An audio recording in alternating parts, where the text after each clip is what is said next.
first thing the boy does every day when he wakes up is to visit the rooms of all the nuns in the monastery. He doesn't need to knock on the door because these nuns always open their doors 5 minutes in advance, expecting the boy, who has just been recognized as the Holy Son, to enter their rooms and bestow them with holy liquid. However, these nuns don't know that the boy is not really a holy son, but a liar. Just a few days ago, the slave Joseph disguised himself as a deaf mute and worked as a gardener in this monastery in order to get something to eat. The old nuns saw that Joseph had a handsome appearance and finally accepted him. However, what Joseph didn't expect was that on his first day at work when he was picking fruits, his strong body was just seen by 2 passing nuns. It seemed that they had never seen such a beautiful man before and instantly felt hot all over. In order to cool down, one of the nuns named Margaret directly picked up a stick to attract Joseph's attention.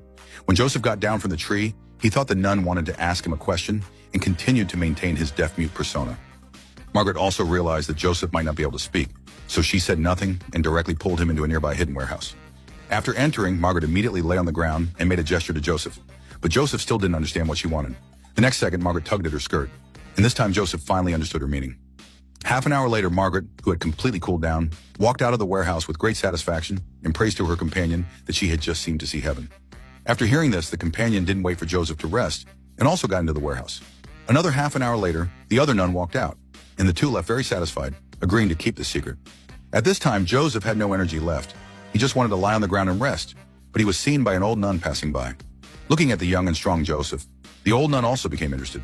She also tricked Joseph into the warehouse and prepared to play games. But Joseph had no strength at this time.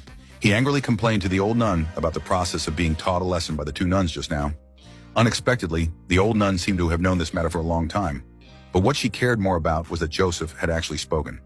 Joseph also realized that he had exposed himself. He thought he would be driven out of the monastery next, but he never expected that the old nun mistakenly thought that God had cured Joseph. She excitedly ran back to the monastery and rang the bell, telling all the nuns that a miracle had come. Everyone directly regarded Joseph as the Holy Son. After that, every morning, all the nuns would open their doors and wait for the Holy Son to enter the room and bestow them with the great holy liquid. In this way, Joseph and the nuns lived a happy life together.